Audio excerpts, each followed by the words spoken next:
अपना पति खोया है, जो इस सदन के माननीय सदस्य थे। ये बात किसी से छिपी नहीं है, पूरा सदन जानता है कि उनकी हत्या कैसे हुई थी और किन लोगों ने की थी। मैं धन्यवाद देना चाहती हूँ माननीय मुख्यमंत्री जी को, जिन्होंने मेरे छुपे हुए उन आंसुओं को देखने का काम किया जो वर्षों में किसी ने देखने का काम नहीं किया। मेरा दुख, मेरा तकलीफ माननीय मुख्यमंत्री जी ने देखने का काम किया और सही मायने में मुझे न्याय दिलाने का और देने का काम किया।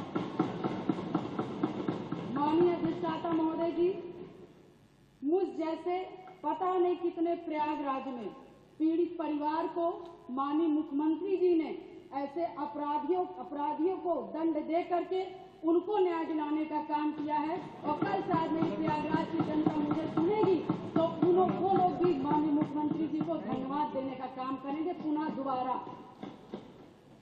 और माननीय अध्यक्ष जी, मेरे जैसे पता नहीं कितने महिलाओं की सिंदूर को मिटाया गया, पता नहीं कितने माताओं की गोदी सूनी कर दी गई। मैं धन्यवाद देना चाहती हूँ ऐसे मुख्यमंत्री जी का, जिन्होंने जीरो टॉलरेंस ला करके पॉलिसी को ला करके अपना करके अपराध और माफिया अतीक अहमद जैसे अपराधियों को मट्टी में मिलाने का काम। आज प्रयागराज अधिष्ठाता महोदय जी, आज प्रयागराज ही नहीं अपितु पूरा उत्तर प्रदेश की जनता आज माननीय मुख्यमंत्री जी के तरफ विश्वास की नजर से देखता है कि कोई भी प्रदेश का कोई भी माफिया या भू माफिया हमारे भाई की तरफ, हमारी महिलाओं की तरफ, हमारी बहनों की तरफ बुरी नजर से उठा के देखने का काम करेगा तो उस हर अपराधी को मिट्टी में मिलाने का काम किया जाए।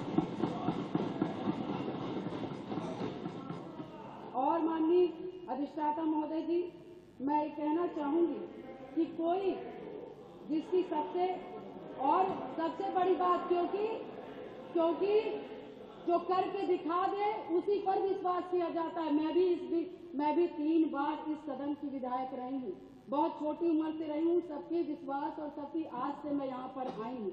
उसी आशा और विश्वास को जब भी मुझे किसी ने दिलाया है तो मैं उसके साथ खड़ी रही हूँ।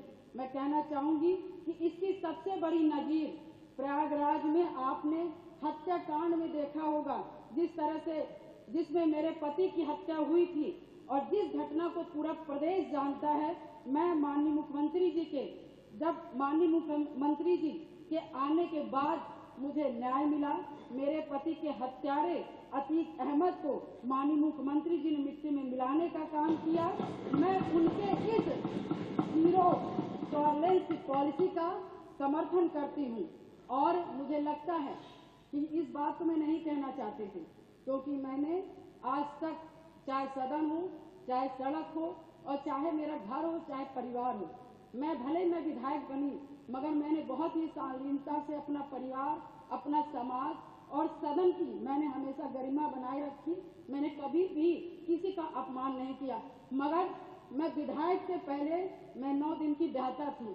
मेरी माँ तो 9 दिन की शादी हुई थी और मैं उस ससुराल में मैं विधायक बनने नहीं गई थी। मैं सिर्फ उस घर का रोटी बनाने के लिए गई थी, अपना परिवार बसाने गई थी, मैं विधायक नहीं बनने गई थी। मगर जब मेरे साथ घटना हुआ तो मैंने न्याय के लिए अपना आवाज खोला, अपने अधिकारों को मानने का काम किया और जो कि मुझे जिस तरह से मुझे सही लगा, मैंने कभी जनता को अपना परिवार समझा, कभी आप सभी माननीय सदस्य को अपना भाई बंधु समझा और आप ही लोग से, सभी लोग से मुझे ताकत मिली। और मुझे लगता है कि प्रयागराज में जो कोई नहीं सोचता था, मैं मिसाल हूँ उन सभी लोगों का, जो कि मैं बहुत गरीब परिवार से, दोनों ससुराल और मैके दोनों परिवार से, बहुत गरीब परिवार से आती हूँ। न मेरे पास पैसा था, न गाड़ी था, न व्यवस्थाएं थी, न घर में कोई एक आदमी था। मगर धन्य शहर पश्चिमी की जनता ने जिस पे मुझे विश्वास करके मुझे चुनाव लड़ने का काम किया और अपने पैसे से चुनाव लड़ने का काम किया और उन्होंने लड़वाने का काम उसी आस्था विश्वास के साथ सन 2005 से मैं कमर कस के मैंने शायद अपनी नहीं कि अपने पति की, मुझे तो पता ही नहीं था कि कौन क्या है, मगर मैंने जब जाना कि इससे कोई लड़ने के लिए तैयार नहीं था अतीक ऐसे माफियाओं से, तो मैंने लड़ने की ठानी, क्योंकि मुझे बस एक चीज लगा कि आज मैं डर जाऊंगी जिसके पति की सारेआम हत्या कर दी गई और उसकी डेड बॉडी नहीं दी गई। ऐसे पता नहीं कैसे नॉर्मल इंसान जो छोटे छोटे समाज के लोग होंगे, पता नहीं हजार राजूपाल जी की हत्याएं हो जाएंगी और हम जैसी लड़कियां गूंगी बहरी घर में बैठ जाएंगी। अधिष्ठाता महोदय, मैंने उनकी आवाज मैं सुन करके और मैं अपने लिए लड़ाई नहीं की, पूरे शहर पश्चिमी और पूरे प्रयागराज और पूरे उत्तर प्रदेश की जनता के लिए लड़ने का काम की। और शायद मेरे आराध्य शिव जी को तरस आया होगा जिन्होंने माननीय सदस्य की सरकार समाप्त कर ले और हमारे जो सबको बोलना है जी को मानने वाले हैं, भगवान जी हनुमान जी को मानने वाले हैं, ऐसे मुखिया उत्तर प्रदेश के सरकार के मुख्यमंत्री बने। और शायद मेरी दम घुट रही थी और शायद मुझे दिक्कत हो रही थी और शायद मैं लड़ते लड़ते कहीं न कहीं अंदर से टूट रही थी, शरीर कमजोर हो रही थी, परेशान हो रही थी।